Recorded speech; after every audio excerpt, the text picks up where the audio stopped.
أشرف داري المدافع المغربي عمل ماتش هايل قدام الهلال السوداني وعمل أرقام وفنيات فوق الممتازة. أرقام الماتش ده الراجل عمل 63 تمريرة صحيحة من أصل 65، وكمان عمل 6 تمريرات طويلة صحيحة من أصل 8، وكمان عمل 5 تدخلات صحيحة وقدر يستعيد الكورة من الخصم 5 مرات.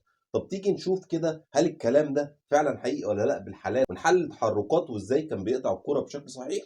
يلا بينا نشوف بعض الحالات ونرجع لبعض تاني. ودي أول لعبة معانا للأسد المغربي أشرف داري، وهي لعبة مركبة شوية بعد تاكلينج عمله داري على جناح الهلال، ولكن كان بشكل غير صحيح يسقط وينام بقى زي بقية المدافعين. لا، قام بسرعة وقوة ورجع للجناح تاني، ضغط بمنتهى القوة والصلابة مرة واتنين لحد ما الكرة طلعت اوت وغطى على محمد هاني اللي كان متقدم بمنتهى القوة والصلابة. ودي تاني لعبة معانا وضغط بمنتهى القوة برضو على مهاجم الهلال بره منطقة الجزاء واستخلاص الكرة بدون أخطاء. والحتة اللي جاية دي بقى أهم من استخلاص الكرة نفسه. هتقولي ليه؟ هقولك عشان الخروج بشكل صحيح رغم ضغط مهاجم الهلال عليه، وكمان بدء هجمة أهلوية جديدة بقيادة هجوم الأهلي. تعالى بقى معايا نبدأ فقرة البرج العالي أشرف داري اللي كسب كل الكور الهوائية زي دي كده، استخلاص بدقة في التمرير للكورة ويسلمها لزميله بمنتهى السهولة واليسر عشان يبدأ هجمة جديدة أهلوية. ودي تاني واحدة وتاني استخلاص وداني تمريرة على طول لإمام عاشور بيقول له يلا يا ابني ابدأ هجمة جديدة بمنتهى الدقة والمهارة. ودي كده تالت لعبة معانا وبرضه باص بدماغه قبل مهاجم الهلال يسلمها ليحيى عطية الله. مش بس كده، لا كمان يأمن عليها لحد ما توصل له ويطمن ان الكرة وصلت ليحيى عطية الله. ودي رابع لعبة معانا ولكنها مركبة شوية عشان قدر يستخلص بدماغه تمريرة صحيحة ليحيى عطية الله، ولكن للأسف يحيى يستمر في الأداء السيء ويرجعها تاني للخصم. ولكن بلدياته بقى بيغطي عليه ويقطع الكورة مرة تانية، بس المرة دي والكورة على الأرض بمنتهى القوة والصلابة والدقة ويبدأ هجمة جديدة للنادي الاهلي. وخامس لعبه وبرضه هنا الراجل بيقطع الكوره بمنتهى القوه بدماغه ويسلمها لمدافع النادي الاهلي، ولكن مروان عطيه للاسف يشتتها بشكل غير سليم فترجع تاني لمهاجم الهلال في حته مهمه وخطره جدا على حدود ال 18. ولكن شوف ازاي اشرف داري قدر يستخلص الكوره من على الارض ويسلمها تاني لخط نص النادي الاهلي. ودي سادس لعبه وسادس قطع كوره بدماغه بتمريره صحيحه من اشرف داري. ايه الحلاوه دي؟ ويسلمها اكرم توفيق بمنتهى الدقه بقطع كوره. راجل قطع ميه ونور وشمس وكل حاجه عن مهاجمين